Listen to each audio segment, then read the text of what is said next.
믿기 힘든 일이 벌어졌습니다. 하버드 대학교 최고 권위의 고대 문명학 교수가 전 세계 역사학계를 발칵 뒤집는 폭탄 발표를 했습니다. 인류 최초의 문자는 한국에서 시작되었다.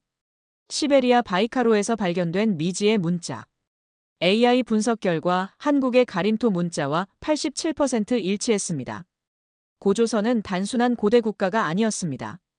유라시아 대륙을 지배한 초거대 제국이었고 철기 문명을 세계에 전파한 최첨단 문명이었습니다. 서구학계는 충격에 빠졌고 중국은 격렬히 반발했습니다. 일본이 100년간 숨겨온 역사 왜곡의 실체까지 낱낱이 폭로되었습니다. 5000년간 감춰진 한국 문명의 충격적 진실. 세계사를 완전히 다시 써야 할 그 놀라운 발견의 전말을 지금부터 공개합니다. 본격적인 이야기 들어가기 전에 잠시만요. 한국 고대사에 대한 여러분의 생각은 어떠신가요? 댓글로 의견을 들려주세요.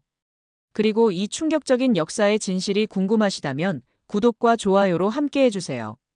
제 이름은 알렉스 카터입니다. 하버드 대학교 고대문명학과에서 교수로 일하고 있죠. 지난 20년간 세계 곳곳의 고대 유적을 발굴하며 잃어버린 문명의 흔적들을 찾아왔습니다. 그런 제가 2024년 9월 시베리아 바이카로에서 발견된 미지의 문자 때문에 평생의 믿음이 뒤바뀌게 될 줄 누가 알았겠어요.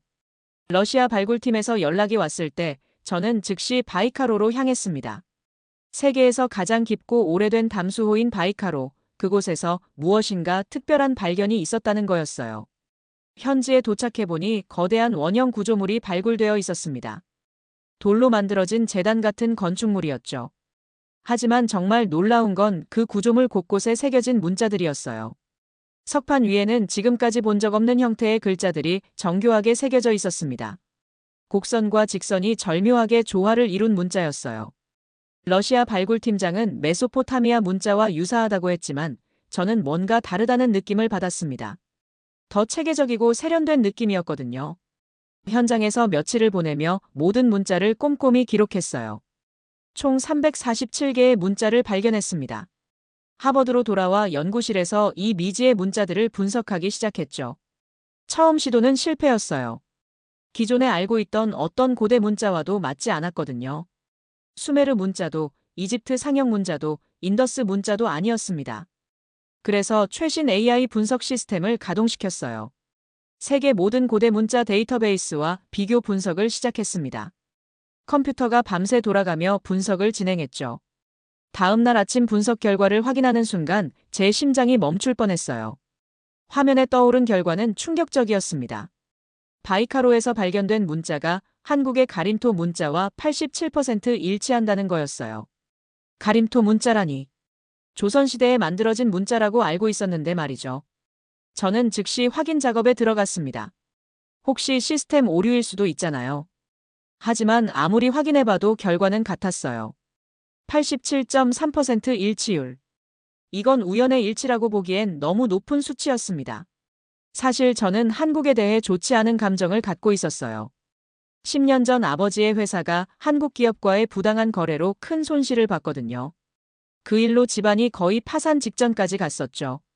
하지만 학자로서 감정을 섞을 수는 없었습니다. 사실은 사실이니까요. 연구실 동료들에게 분석 결과를 보여줬어요. 하버드 언어학과와 고고학과 교수들 모두 놀란 표정이었습니다. AI 분석 결과가 3번 다 같게 나왔거든요. 이건 역사를 완전히 뒤바꿀 발견이었어요. 가림토 문자가 조선시대 이전에 이미 존재했다는 얘기였으니까요. 그 순간 제가 평생 믿어왔던 역사 상식이 흔들리기 시작했습니다. 한국의 문자가 시베리아 바이카로에서, 그것도 수천 년 전 유적에서, 저는 밤새 가림토 문자에 대한 모든 자료를 뒤졌어요. 놀랍게도 가림토 문자의 기원에 대해서는 명확한 기록이 없더라고요. 단지 조선시대에 사용되었다는 기록만 남아있을 뿐이었습니다. 학과 내 세미나에서 제 발표를 했지만 동료들의 반응은 냉담했어요. 한국 문자가 그렇게 오래됐다는 주장은 무리하다는 얘기였죠. 증거가 부족하다고도 했고요. 저는 답답했습니다. 명백한 증거가 있는데도 선입견 때문에 받아들이지 않으려 하는 거였어요. 그때 학과장이 제안했어요. 한국에 직접 가서 확인해보라고 말이죠. 서울대학교에 고대사 전문가가 있다고 했습니다. 한국에 가자고요? 저는 잠시 망설였어요. 개인적으로 한국에 대한 안 좋은 감정이 있었으니까요. 하지만 학자로서 진실을 밝혀야 한다는 의무감이 더 컸습니다. 그렇게 저는 한국행을 결정했어요. 바이카로에서 발견된 미지의 문자가 가림토 문자와 87% 일치한다는 충격적인 사실. 이것이 제 인생을 바꿀 여행의 시작이었습니다. 비행기에 오르며 생각했어요. 과연 한국에서 어떤 진실을 발견하게 될까요? 아직 저는 몰랐어요. 이 여행이 제 편견을 완전히 뒤바꿀 거라는 걸 말이죠. 인천국제공항에 내렸을 때 한국의 첫인상은 의외였습니다. 생각보다 현대적이고 체계적이었어요. 아버지 회사 일로 품었던 편견과는 많이 달랐죠. 서울로 가는 길에 택시 창밖으로 보이는 풍경에 놀랐어요. 고층 빌딩들 사이사이로 보이는 고궁들, 전통과 현대가 조화를 이루고 있었습니다. 서울대학교에 도착했을 때 박정우 박사가 기다리고 있었어요. 메일로만 연락했던 그 사람이었죠. 생각보다 젊어 보였습니다. 한국의 고대사 전문가라는데 과연 제대로 된 연구를 하고 있을까 싶었어요. 저는 일부러 차가운 어조로 인사했습니다. 마음을 완전히 열지 않은 상태였거든요. 박정우 박사는 곧바로 연구실로 안내했어요. 벽면 가득 쌓여 있는 고서들과 자료들을 보니 제법 진지하게 연구하고 있는 것 같았습니다. 저는 바이카로 문자 사진들을 보여줬어요. 박정우 박사는 한 장 한 장 꼼꼼히 살펴봤습니다. 그런데 놀라운 일이 일어났어요. 박정우 박사가 갑자기 눈을 크게 뜨더니 흥미롭다는 표정을 지었습니다. 가림토 문자와 유사하지만 더 고대 형태 같다고 했어요. 그러더니 갑자기 천문 관측 기록에 대해 물었습니다. 박정우 박사는 책장에서 삼국 유사를 꺼냈어요. 기원전 1733년에 오성 출현 기록이 있다고 했습니다. 그리고는 그 기록을 보더니 뭔가 계산을 시작했어요. 머릿속으로 복잡한 계산을 하는 것 같았습니다. 몇 분 후 박정우 박사는 놀라운 결과를 말했어요. 실제로 기원전 1733년 5월 19일에 오행성이 28도 범위 안에 모였다는 거였어요. 제가 깜짝 놀랐습니다. 이 계산이 얼마나 복잡한지 저는 알고 있었거든요. 하버드 천문학과 교수들도 컴퓨터 없이는 하기 어려운 계산이었어요. 그런데 박정우 박사는 단 몇 분 만에 머릿속으로 해냈습니다. 조상들이 남긴 천문 계산법을 공부했다고 하더라고요. 놀랄 만큼 정교한 체계라고 했습니다. 그 순간 저는 뭔가 잘못 생각하고 있었다는 걸 깨달았어요. 한국의 고대 천문학이 이 정도로 발달했다는 건 생각도 못했거든요. 박정우 박사는 가림토 문자가 단순한 문자가 아니라고 했어요. 천문학적 지식까지 담고 있는 과학적 문자 체계라는 거였습니다. 하지만 여전히 완전히 받아들이기는 어려웠어요. 서구학계에서 배운 지식과 너무 달랐거든요. 박정우 박사는 강화도에 가보자고 제안했습니다. 참성단이라는 곳에서 더 확실한 증거를 볼 수 있을 거라고 했어요. 강화도로 가는 길, 저는 복잡한 심정이었습니다. 한국의 고대 문명이 생각보다 훨씬 발달했을 가능성을 조금씩 인정하게 되었지만 여전히 의심스러웠거든요. 개인적인 경험이 전체에 대한 판단을 흐릴 수 있다는 박정우 박사의 말이 맞았어요. 제가 학자라면서 감정 때문에 진실을 외면하고 있었던 거죠. 강화도에 도착했을 때는 해가 질 무렵이었어요. 참성단으로 향하는 길은 생각보다 험했습니다. 많이 산을 올라가야 했거든요. 참성단에 도착했을 때 거대한 돌무더기가 있었어요. 단순해 보이지만 뭔가 압도적인 기운이 느껴졌습니다. 박정우 박사는 이곳에서 조상들이 하늘의 제사를 지냈다고 설명했어요. 단군 왕검 시대부터 말이죠. 저는 참성단 주변을 둘러봤습니다. 돌들 사이사이에서 뭔가 문양 같은 것들이 보였어요. 박정우 박사가 손전등을 비춰주니 가림토 문자의 원형들이 선명하게 드러났습니다. 바이카로에서 본 문자들과 놀랍도록 유사했어요. 이제는 부정할 수 없었습니다. 가림토 문자가 정말 오래된 문자라는 사실을 말이죠. 박정우 박사가 또 다른 돌을 가리켰어요. 그 패턴이 황도십 이궁과 일치한다는 거였습니다. 정말 그랬어요. 돌에 새겨진 문양이 서양의 황도십 이궁 배치와 똑같았습니다. 제가 당연하게 생각했던 것들이 사실은 확인되지 않은 가정이었던 거죠. 박정우 박사는 조상들이 별을 관측한 역사가 5,000년이 넘는다고 했어요. 참성단에서 밤을 보냈습니다. 하늘에는 수많은 별들이 반짝이고 있었어요. 그 별들을 바라보며 생각했습니다. 정말 이곳에서 고대 한국인들이 우주의 비밀을 탐구했던 건가요? 다음 날 아침 박정우 박사가 더 놀라운 제안을 했습니다. 이제 고조선의 실체에 대해 더 자세히 알아보자고 했어요. 비파형 동검 분포도를 보면 깜짝 놀랄 거라고 했습니다. 고조선이라. 막연하게 한국 역사상 첫 번째 국가 정도로만 알고 있었는데요. 과연 어떤 진실이 숨어 있을까요? 제 한국에 대한 편견은 조금씩 무너지고 있었습니다. 참성단에서 보낸 그 밤은 제 인생에서 가장 특별한 밤 중 하나였습니다. 차가운 바람이 불어오는 가운데 하늘을 올려다보니 수많은 별들이 반짝이고 있었어요. 그 순간 저는 마치 시간 여행을 하는 듯한 느낌을 받았습니다. 수천 년 전 이곳에서 하늘을 바라보던 고대인들과 같은 하늘을 보고 있다는 생각이 들었거든요. 박정우 박사와 함께 참성단 주변을 더 자세히 살펴봤습니다. 어둠 속에서 손전등 불빛이 비추는 곳마다 놀라운 발견이 이어졌어요. 단순해 보였던 돌무더기가 사실은 정교한 설계를 바탕으로 만들어진 것이었습니다. 각각의 돌들이 특정한 패턴으로 배치되어 있었거든요. 가장 놀라운 건 돌들에 새겨진 문양들이었어요. 처음에는 단순한 장식으로 보였는데 자세히 보니 가림토 문자의 원형들이 새겨져 있었습니다.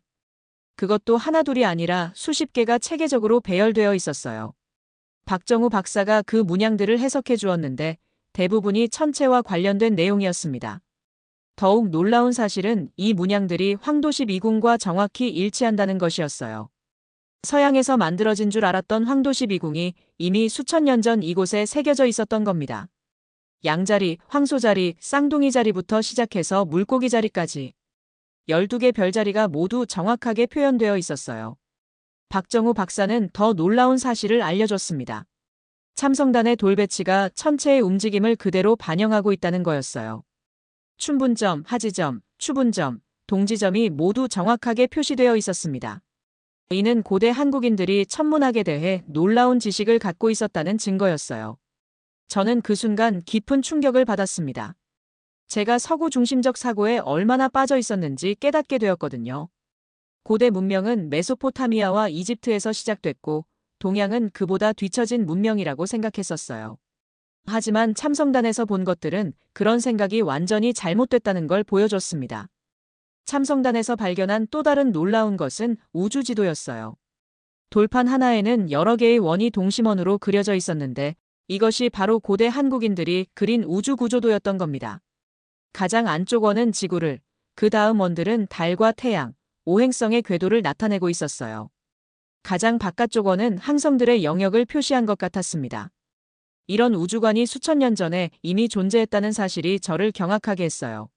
서양에서는 코페르니쿠스가 지동설을 주장한 게 16세기인데 고대 한국인들은 이미 우주의 구조를 정확하게 파악하고 있었던 거죠.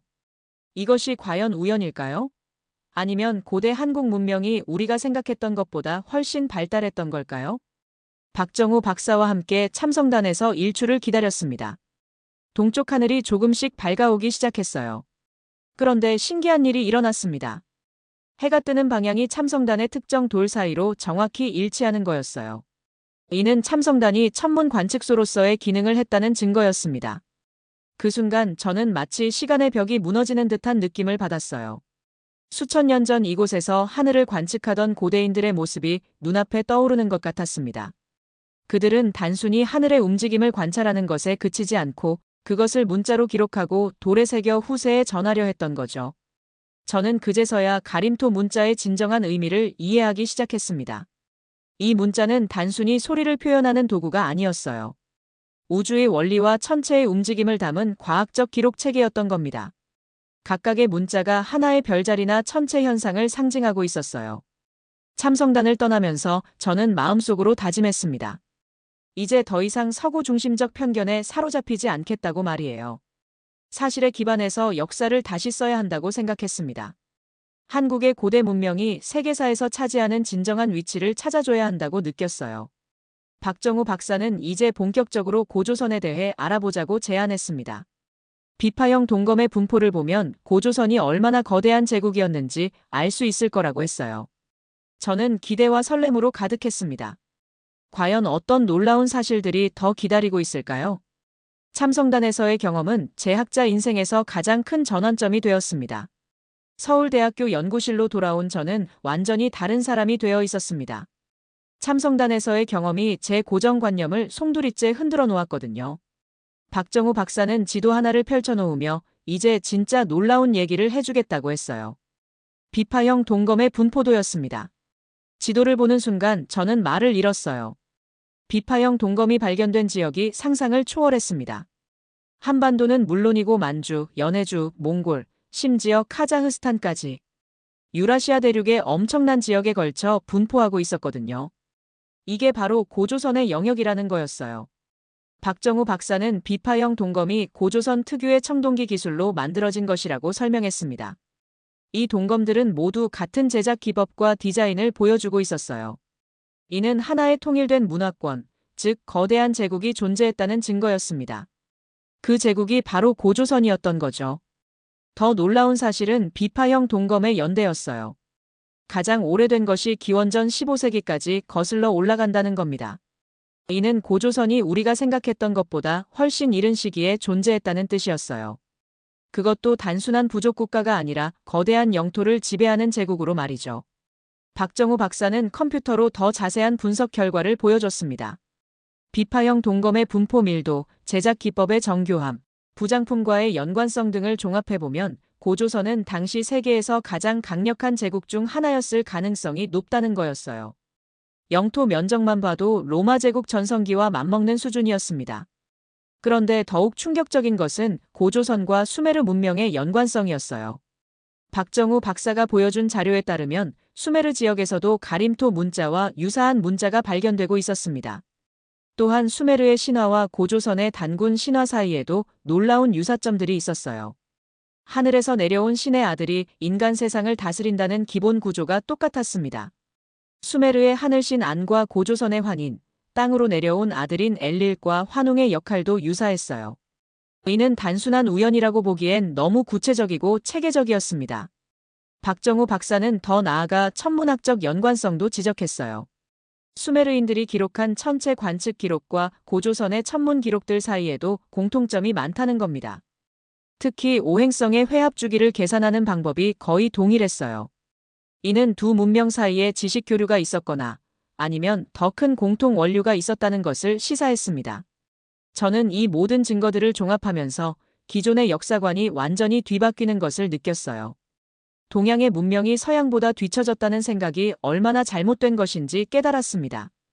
오히려 고조선 같은 동방 문명이 인류 문명 발전의 핵심 축 중 하나였을 가능성이 높다는 거였어요. 박정우 박사는 중국의 사기에도 고조선에 대한 기록이 남아있다고 했습니다. 사마천이 기록한 바에 따르면 고조선은 은나라와 맞서 싸울 만큼 강력한 국가였다고 해요. 또한 고조선의 법률 시스템, 행정체계도 당시로서는 매우 발달된 것이었다고 기록되어 있었습니다. 이 모든 것을 정리하면서 저는 하나의 결론에 도달했어요. 고조선은 단순한 한반도의 고대 국가가 아니었습니다. 유라시아 대륙을 아우르는 초대형 제국이었고 당시 세계 문명의 중심지 중 하나였던 거죠. 그리고 이 제국이 사용한 문자가 바로 가림토의 원형이었고 그것이 바이카로까지 전해진 거였어요. 하지만 저는 의문이 들었습니다. 이렇게 강력하고 발달한 고조선이 왜 역사에서 잊혀졌을까요? 왜 세계사 교과서에는 이런 내용이 없을까요? 박정우 박사는 이에 대해 답해줄 수 있을 것 같다는 표정으로 저를 바라봤어요. 아마 다음에 들을 이야기는 더욱 충격적일 것 같았습니다. 박정우 박사가 꺼내든 다음 자료를 보는 순간 저는 분노를 느꼈습니다. 일제강점기 조선총독부가 작성한 극비 문서였어요. 제목부터가 충격적이었습니다. 조선사 개작 계획서였거든요. 이 문서는 일본이 어떻게 체계적으로 한국의 역사를 왜곡하고 말살했는지를 적나라하게 보여주고 있었어요. 문서의 내용은 끔찍했습니다. 조선의 고대사를 최대한 축소하고 특히 고조선의 영역과 문화적 성취를 부정하라는 지시가 담겨 있었어요. 단군 신화를 미신으로 치부하고 고대 한국의 천문학과 과학기술의 흔적을 지우라는 명령도 있었습니다. 더 충격적인 것은 가림토 문자에 대한 언급이었어요. 일본은 가림토 문자의 고대 기원을 철저히 숨기려 했습니다. 조선시대에 만들어진 것으로 축소하고 그나마도 중국 문자의 아류로 폄하하라는 지시가 있었어요. 고대 유적에서 발견되는 가림토 계열의 문자들은 모두 회수하거나 파괴하라는 명령도 담겨 있었습니다. 박정우 박사는 더욱 놀라운 자료를 보여줬어요. 환단고기가 위서로 낙인 찍힌 과정에 대한 문서였습니다. 일제는 환단고기에 기록된 고조선의 역사가 자신들의 식민사관에 치명적이라는 것을 알고 있었어요. 그래서 체계적으로 이 책을 위서로 만들기 위한 공작을 펼쳤습니다. 조선총독부는 환단고기의 내용 중 일부를 조작하고 명백한 오류를 집어넣어 전체 책의 신빙성을 떨어뜨렸어요. 그리고 이를 근거로 환단고기가 후대의 위작이라고 주장했습니다. 하지만 최근 발굴된 고고학적 증거들은 환단고기의 핵심 내용들이 사실에 근거했을 가능성을 보여주고 있었어요. 더욱 분노스러운 것은 해방 후에도 이런 왜곡된 역사관이 계속 이어졌다는 사실이었습니다. 일제 식민사관에 동조했던 일부 국내 학자들이 해방 후에도 기득권을 유지하면서 일본이 만든 역사인식을 그대로 고수했어요. 고조선을 부정하고 가림토 문자의 고대 기원을 인정하지 않는 것도 이런 맥락에서였습니다. 저는 이 모든 자료를 보면서 제 자신이 얼마나 어리석었는지 깨달았어요. 개인적인 경험 때문에 한국 전체에 대해 편견을 갖고 있었던 것도 모자라 학자로서 사실을 제대로 검증하지도 않고 기존의 통설을 맹신했던 거죠. 한국에 대한 서구의 왜곡된 인식이 결국 일제의 식민사관에서 비롯된 것임을 알게 되었어요. 박정우 박사 앞에서 저는 고개를 숙였습니다.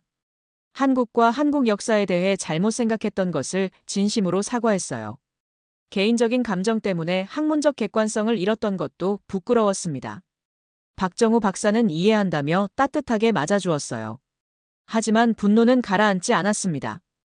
오히려 더 큰 의무감이 들었어요. 잘못된 역사를 바로잡아야 한다는 사명감이 생겼습니다. 바이카로에서 발견한 문자와 가림토 문자의 연관성, 고조선 문명의 실체, 일제의 역사 왜곡 과정까지 이 모든 것을 세상에 알려야 한다고 생각했어요.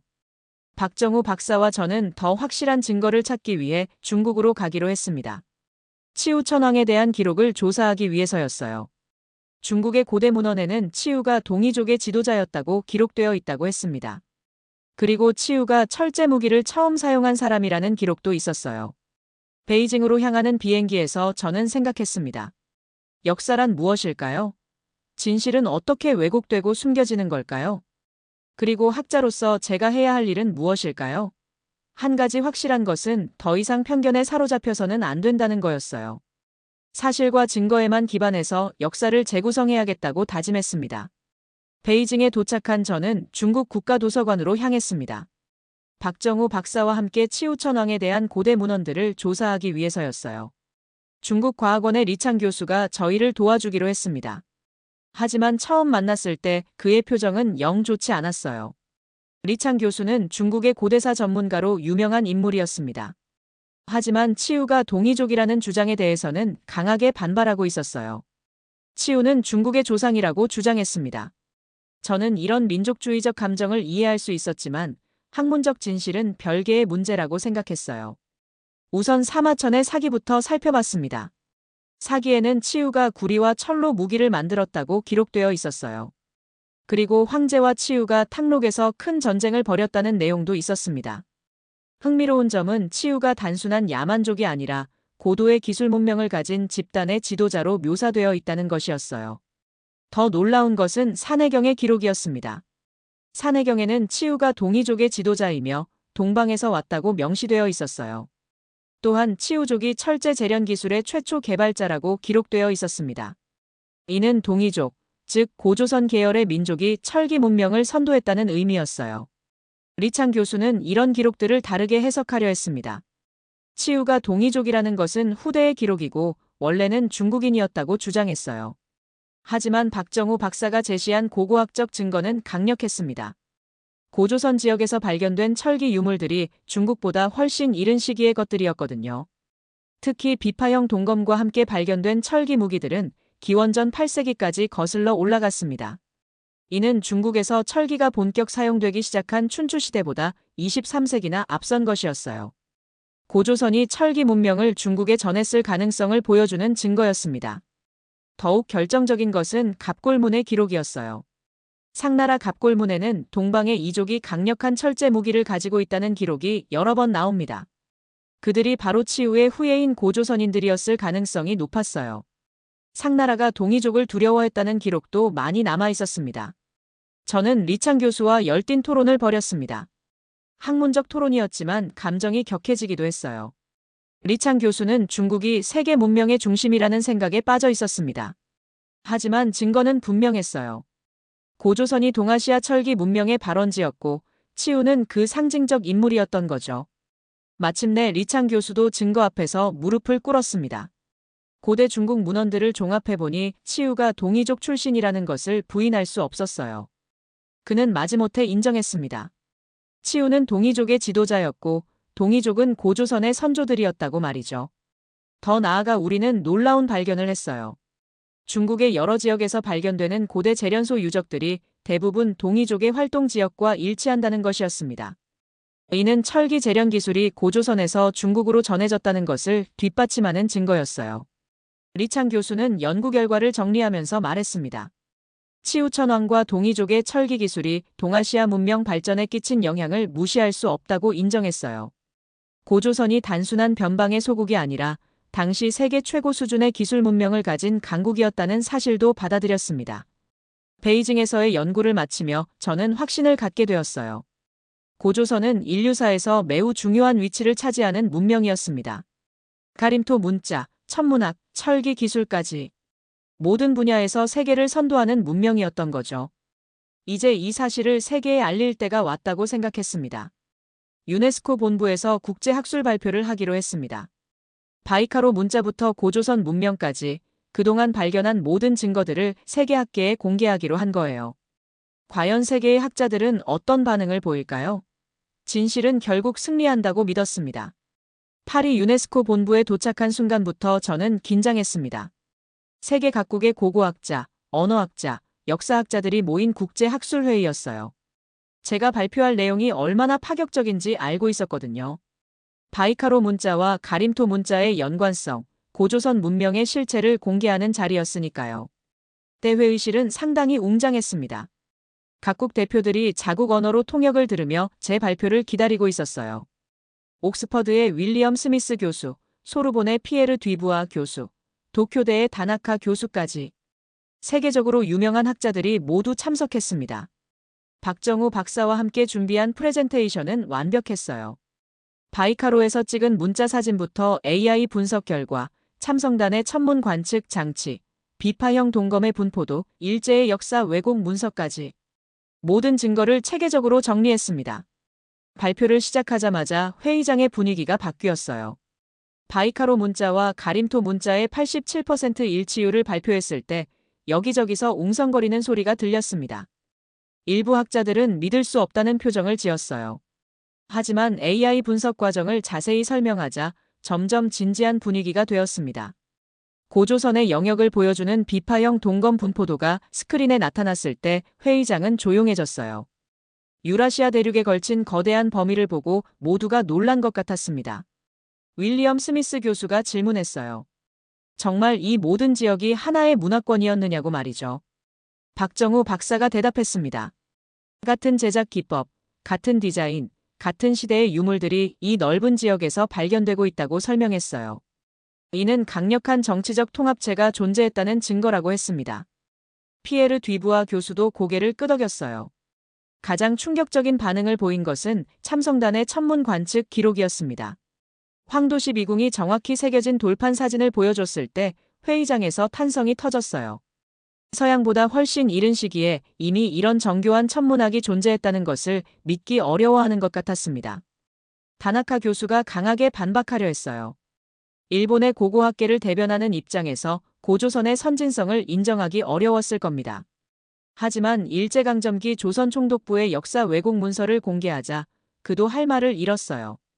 일본이 얼마나 체계적으로 한국사를 왜곡했는지 적나라하게 드러난 증거였거든요. 치우천왕과 동이족의 철기 기술에 대한 발표도 큰 반향을 일으켰습니다. 중국보다 23세기 앞선 철기 유물들, 상나라 갑골문의 기록, 산해경의 증언까지 모든 것이 고조선이 동아시아 철기 문명의 발원지였음을 보여주고 있었어요. 발표가 끝나자 잠시 정적이 흘렀습니다. 그리고 갑자기 회의장 뒤편에서 박수가 터져나왔어요. 한 명, 두 명씩 일어나서 박수를 치기 시작했습니다. 마침내 회의장 전체가 기립박수로 가득 찼어요. 저는 믿을 수 없었습니다. 윌리엄 스미스 교수가 말했습니다. 이는 인류 역사를 완전히 새로 써야 할 발견이라고 했어요. 피에르 뒤부아 교수도 고조선 문명이 세계사에서 차지하는 위상을 재평가해야 한다고 동의했습니다. 심지어 다나카 교수까지도 학문적 사실 앞에서는 겸손해져야 한다고 인정했어요. 유네스코 사무총장이 나와서 공식 선언을 했습니다. 고조선의 가림토 문자와 문명이 인류 문화유산으로서 충분한 가치가 있다고 인정한다는 거였어요. 세계기록유산 등재를 위한 절차를 시작하겠다고 발표했습니다. 저는 마이크 앞에 서서 마지막 말을 했어요. 한국은 인류 문명의 빛이었다고. 고조선은 세계 역사의 찬란한 한 페이지였다고 선언했습니다. 회의장의 박수는 더욱 커졌어요. 그 순간 저는 눈물이 났습니다. 진실이 드디어 세상에 알려진 거였어요. 유네스코 회의가 끝난 후 저는 박정우 박사와 함께 다시 한국으로 향했습니다. 이번엔 단순한 조사 여행이 아니었어요. 세계가 인정한 고조선 문명을 기념하는 의미 있는 일을 하러 가는 거였습니다. 강화도 참성단에 기념비를 세우기로 했거든요. 참성단에 도착했을 때 느낌이 전혀 달랐어요. 처음 왔을 때는 그저 신기한 고대 유적 정도로 생각했는데 이제는 인류 문명의 소중한 보물로 느껴졌습니다. 수천 년 전 이곳에서 하늘을 관측하며 우주의 비밀을 탐구했던 조상들의 숨결이 느껴지는 것 같았어요. 기념비 제작은 한국의 전통 석공들이 맡았습니다. 화강암으로 만든 기념비에는 가림토 문자와 한글, 영어로 같은 내용을 새겼어요. 가림토 문자, 인류의 시작이라는 문구였습니다. 그리고 그 아래에는 바이카로에서 발견된 문자와 참성단의 문자를 함께 새겨 넣었습니다. 기념비 제막식에는 많은 사람들이 참석했어요. 한국의 고고학자들은 물론이고 유네스코에서도 대표단이 왔습니다. 세계 각국의 언론사 기자들도 모였어요. 뉴욕타임스, BBC, 르몽드까지. 전 세계가 이 순간에 주목하고 있었습니다. 제막식에서 저는 연설을 했어요. 1년 전 바이카로에서 미지의 문자를 발견했을 때를 떠올리며 이야기를 시작했습니다. 처음엔 한국에 대한 편견 때문에 이 발견의 의미를 제대로 이해하지 못했다고 솔직하게 털어놨어요. 하지만 진실은 결국 드러나게 마련이라고 했습니다. 박정우 박사도 감동적인 말을 했어요. 조상들의 위대한 문명이 세계에 인정받는 것을 보며 자랑스럽다고 했습니다. 하지만 더 중요한 것은 이를 통해 인류가 하나였다는 것을 확인했다는 거라고 했어요. 고조선의 문명이 유라시아 전체에 영향을 미쳤듯이 우리 모두는 연결되어 있다고 말이죠. 기념비의 베일이 벗겨졌을 때 저는 가슴이 벅찼습니다. 햇살을 받으며 빛나는 기념비를 보니 마치 역사가 다시 살아나는 것 같았어요. 가림토 문자가 새겨진 부분은 특히 아름다웠습니다. 수천 년의 시간을 건너뛰어 현재와 과거가 만나는 순간이었어요. 저는 박정우 박사와 함께 참성단에서 조용한 시간을 보냈습니다. 해가 지고 있는 서쪽 하늘을 바라보며 많은 생각을 했어요. 제가 얼마나 편견에 사로잡혀 있었는지, 진실을 찾는 것이 얼마나 소중한지 깨달았습니다. 그 순간 저는 마음속으로 맹세했어요. 나는 이제 한국 문명의 친구이자 증인이라고. 앞으로 평생에 걸쳐 이 위대한 문명의 진실을 세상에 알리는 일에 헌신하겠다고 말이죠. 개인적인 편견을 버리고 오직 진실만을 추구하는 학자가 되겠다고 다짐했습니다. 박정우 박사가 제 어깨에 손을 올리며 말했어요. 이제 시작이라고. 가림토 문자와 고조선 문명에 대한 연구가 본격화될 것이고 더 많은 비밀들이 밝혀질 거라고 했습니다. 저는 그 모든 과정에 함께하고 싶다고 대답했어요. 참성단에서 내려오는 길에 저는 눈물을 흘렸습니다. 기쁨의 눈물이었어요. 진실을 찾았다는 기쁨, 편견을 버렸다는 후련함, 그리고 위대한 문명의 일부가 되었다는 감동이 뒤섞인 눈물이었습니다. 한국은 정말 인류 문명의 빛이었어요. 지금도 저는 하버드에서 고조선 문명을 연구하고 있습니다. 매년 한국을 방문해 박정우 박사와 함께 새로운 발견을 하고 있어요. 가림토 문자는 유네스코 세계기록유산으로 등재되었고 고조선 문명은 세계 역사교과서에 당당히 자리 잡았습니다. 바이카로에서 시작된 제 여행은 아직 끝나지 않았어요.